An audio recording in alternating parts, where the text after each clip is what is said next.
Good morning. I'm Vimala. I don't know if you could see me trying to rearrange where my head was in relationship to the other heads in the picture. We are having a morning, just solid rain. It's rained during the night, and now we have rain scheduled pretty much for the rest of the day. So hope you're getting enough rain where you are. We certainly are, and we're grateful for it. But it's kind of a dreary gray day. We've had beautiful sun all week, and now we are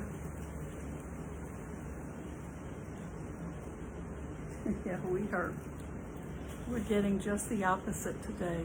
It all fits in.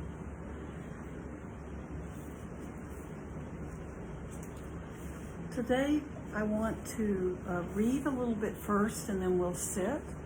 So,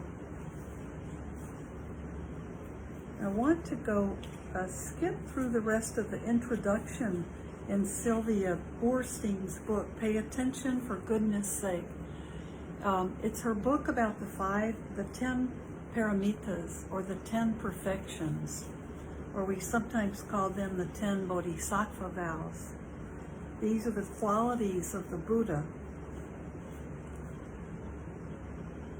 And these are the beautiful qualities.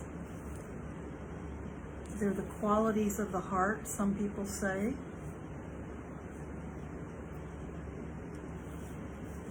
The 10 qualities, and we'll read a little bit about each one: generosity, morality, renunciation, wisdom, energy, patience, truthfulness, determination, loving kindness, and equanimity.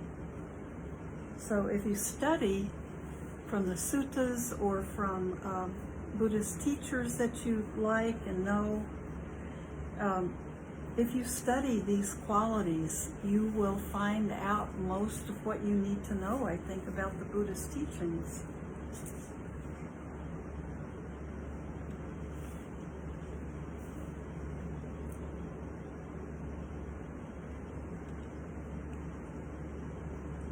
Here is the way she introduces when she started doing retreats on the 10 paramitas. She introduced her retreats by saying, everything depends on attention, on paying attention. We'll work with each paramita individually, but let's first establish a foundation of mindfulness, balanced, clear, moment-to-moment attention. We could choose anything that's happening right now to pay attention to, but let's use the experience of breathing. Breath is an immediate, reliable connection to the present moment. It's always happening, and it's ordinary, predictable, and repetitive. Limit your attention to just the breath, and by doing that, it calms the mind down. You don't need to do anything at all. Think of it as a kindness to your mind, like a Sabbath. So that's how she would start. So why don't let's do that first. We'll sit, and then we'll get into maybe the first few.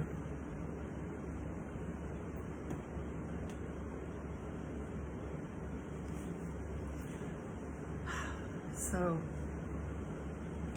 the news is still crazy. There's still suffering in the world. Many of us are feeling, we all may be having suffering in our lives in certain areas that we're trying to deal with or have given up on dealing with. So, just having this time to spend some minutes letting go of all that is really a good way to find some balance in our lives, to keep us coming back to that clear mind, knowing it's possible. So, just close your eyes, roll the shoulders back. Take a few deep breaths just to bring yourself to the present moment. Really be in the moment. And all the parts of you, your mind, your body.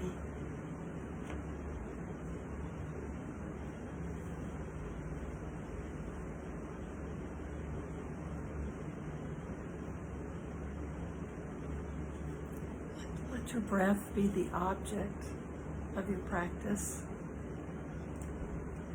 That just means that's where we want to focus attention.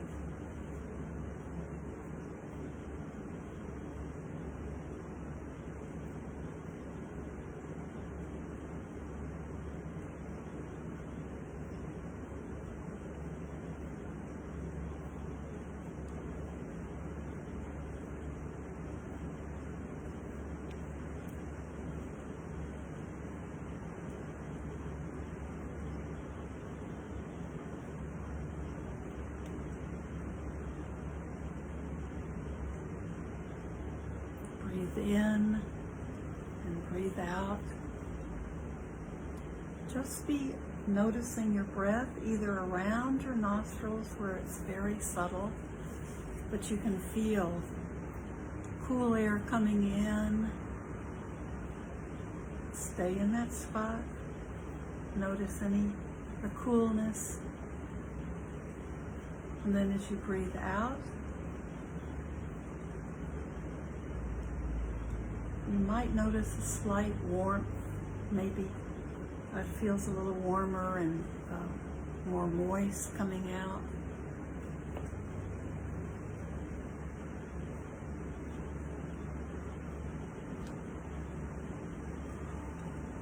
Or you can just be aware of your belly rising out, pushing out a little bit when you inhale, contracting a little bit when you exhale. Just notice that part of your body. Those are two spots where you can work with your breath in this practice.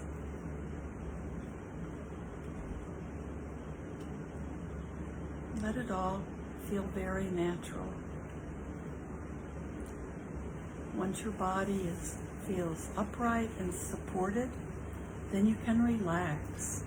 Let your spine hold you upright, or even lying down, you can be stretched out with your spine stretched out and feeling comfortable. And let everything relax.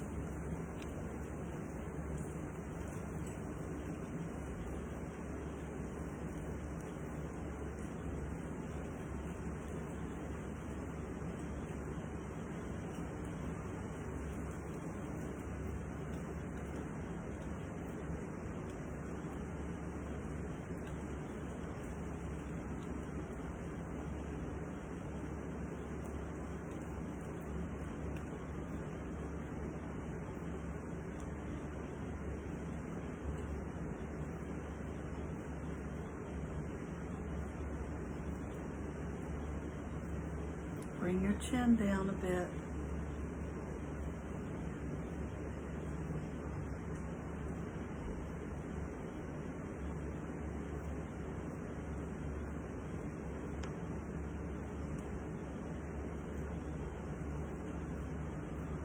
Let the body breathe and just be aware of the body breathing.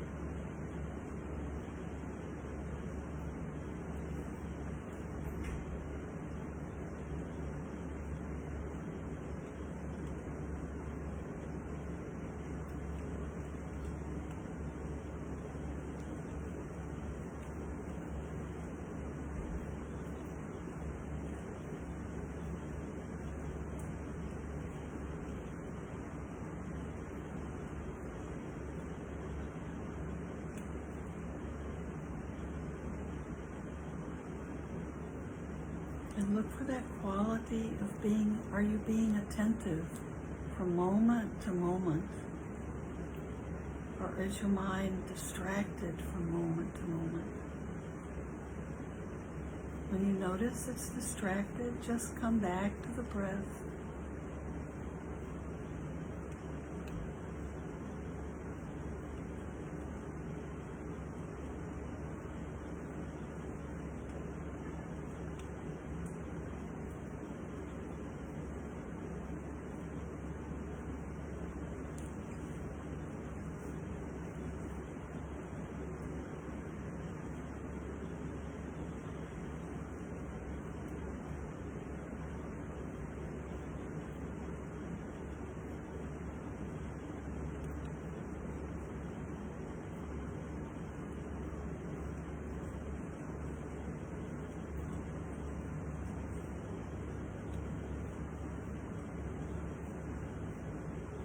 And allow your body to relax.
Now as we end our time to sit before we do some reading, let's send merit.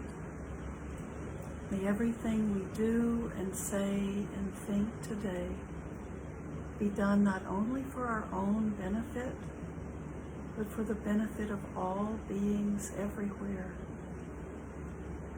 throughout the universes.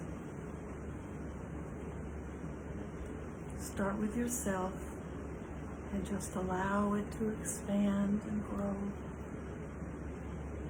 creating a refuge for yourself and for others.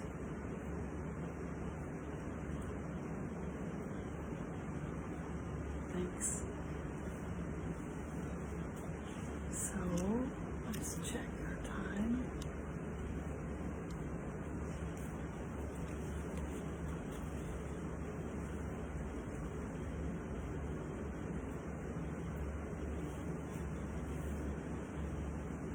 So, her first chapter in this book is on generosity. It begins with a quote from the Buddha. Generosity brings happiness at every stage of its expression. We experience joy in forming the intention to be generous. We experience joy in the actual act of giving something. And we experience joy in remembering the fact that we have given.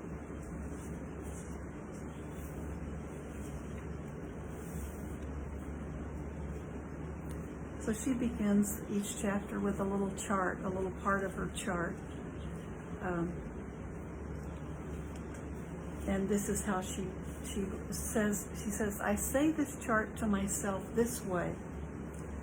So we're starting with generosity. If I intend to perfect my capacity for generosity, I need to be alert for every opportunity that presents itself in which I can share. The sharing itself, the generous act, will become the habit by means of which I can experience directly the joy of not feeling needy, the ease of a peaceful mind, and I'll be inspired to cultivate that habit by sharing, by recognizing that my life, and everyone else's too, is challenged, and that comforting and being comforted are pleasures, When I feel I have enough, I am content.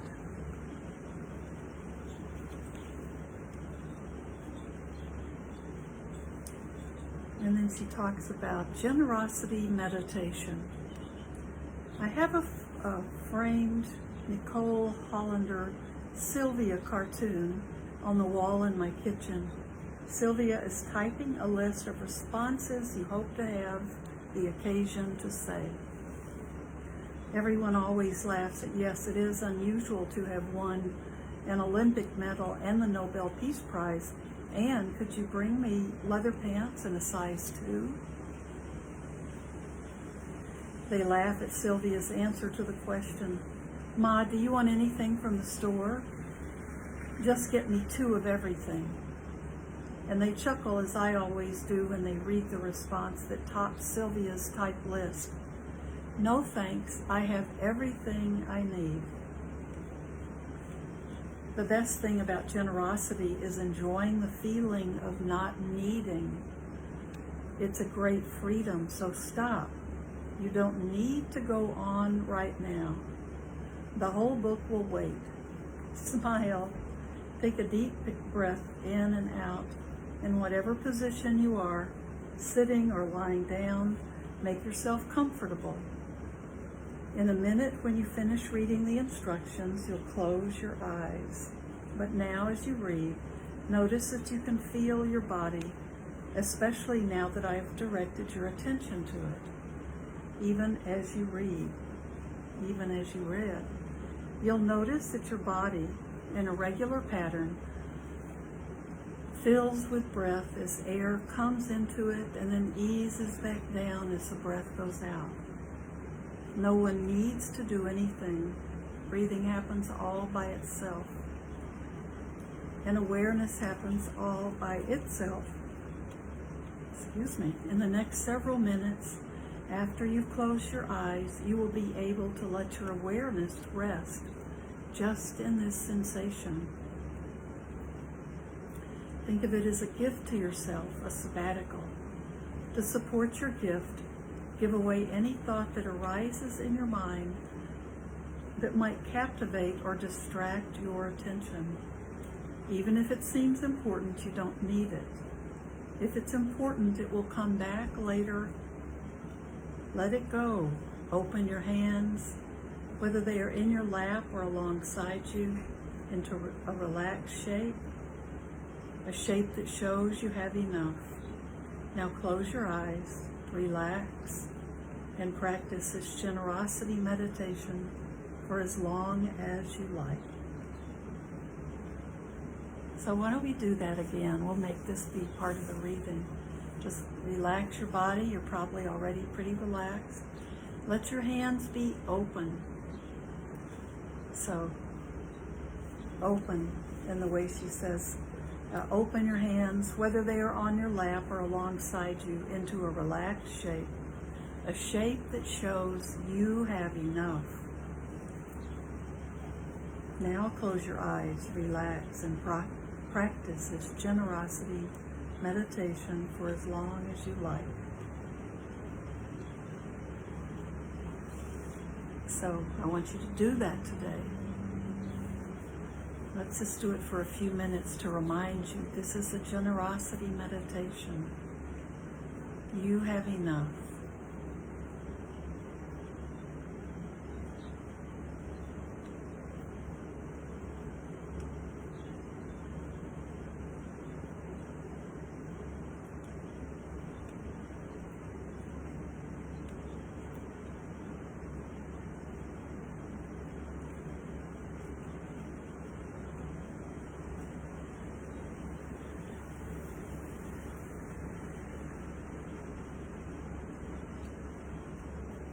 So we're just doing this a little bit to remind you, just do your regular meditation and let your hands be face up, palms up, and let your hands represent to you that you have enough. Just that feeling alone can be wonderful. And if you have enough, you can share. And then probably feel like you have even more.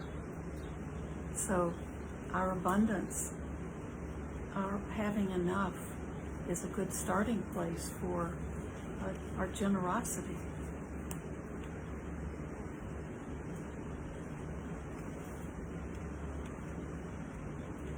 I just want to share one little more story from generosity. Resounding generosity. My friend and teaching colleague James Faraz tells the story of how he still experiences the pleasure that he felt 30 years ago sharing a piece of cake with 3 of his friends. I think I've heard this story at least 24 times, and I still love hearing it. He tells it at retreats, as part of a Dhamma talk, a lecture on what the Buddha taught, and seldom varies a single word of it.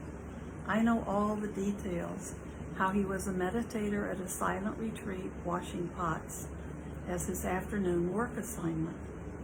One of the cooks offered him a piece of cheesecake, a rare treat that had not been part of the lunch for the retreatants. He describes his delight. Then he explains that in those days, people washed their own dishes and cups and set them on shelves along the wall to await the next meal.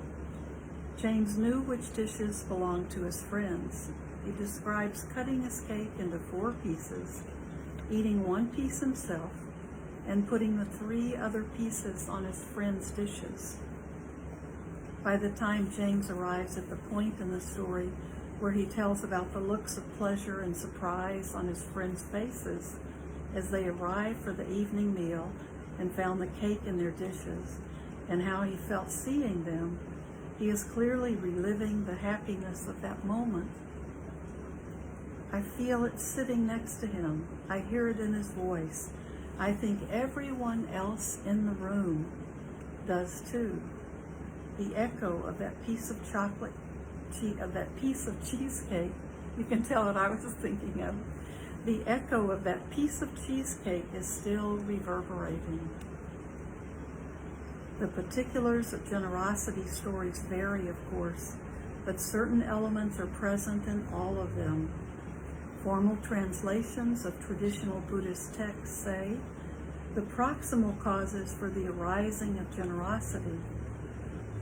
The proximal cause for the arising of generosity is realizing that something can be relinquished.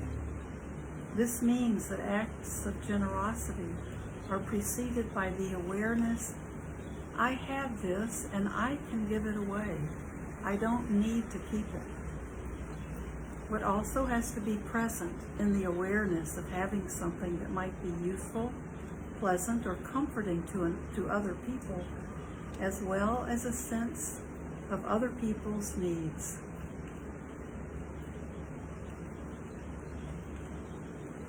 Louise M. Davis was the principal donor for the building of a very beautiful symphony hall in San Francisco. It's named for her. A newspaper story just after the building was inaugurated quoted her response to an interviewer's question, "Why did you give this gift of $6 million? She was said to have replied, "Because I had it." I thought her answer was wonderful. It was so uncomplicated. It was stating the obvious. Of course she had it. Otherwise she couldn't have given it.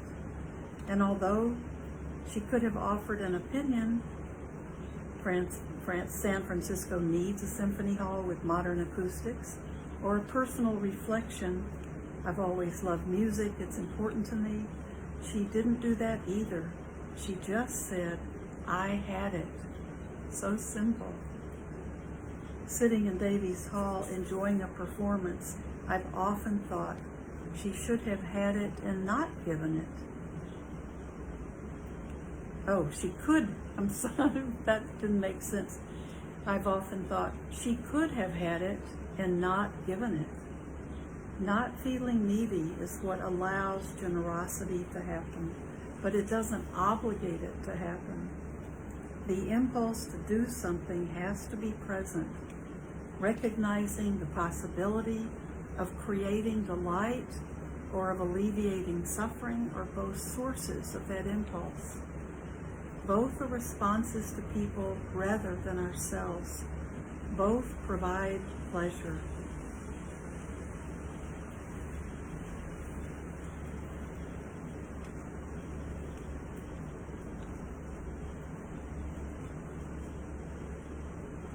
Then they talk about the story, and this will be my last reading. They talk about visiting a teacher, Sri H.W.L. Punja, in India.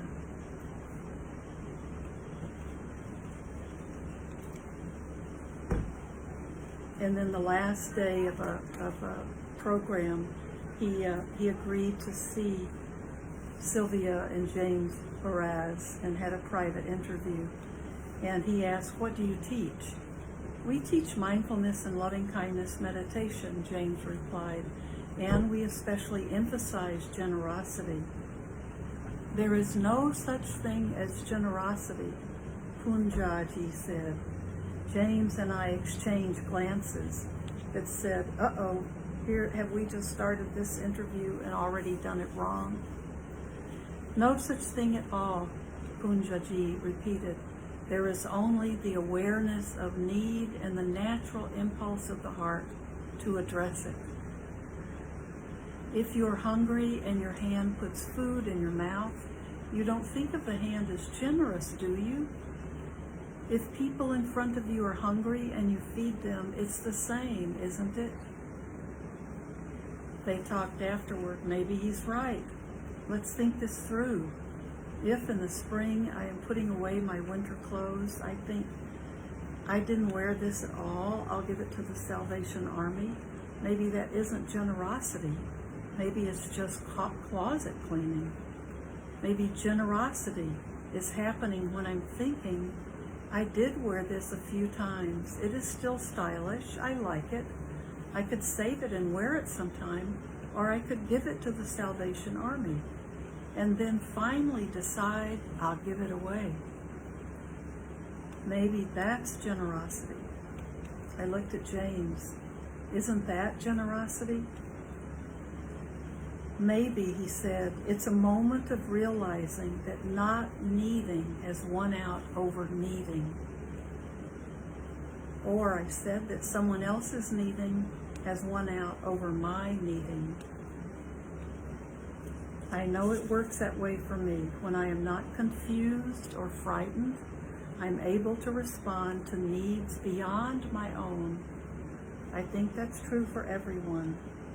When we are personally at ease, the pain of other people, even people we don't know, touches us and we are moved to end it. Responding feels more comfortable than not responding. And I think that when people say thank you in response to a kindness we've offered them, we say, "It's my pleasure," because it is. They ended their conversation by agreeing, maybe there is no such thing as someone who is generous. Maybe there are only causes and conditions for relinquishing and receiving, but there is generosity. Generosity arises in response to the awareness of particular beneficiaries and particular needs. When we deliver a gift personally, we get to have the pleasure of seeing the response. When we contribute to a cause, preserving national parks or ensuring voting rights or funding cancer research, we imagine how our gift will be received. I think Louise Davies must have been very pleased by the thought that thousands and thousands of people, including people like myself, would enjoy the music if she gave the gift that would build the hall. Also, she had it. So that's it for Friday. And speaking of generosity, the end of this month, I think that the very July 30th, the last Saturday of the month, there's the International large dinner, a sit-down dinner.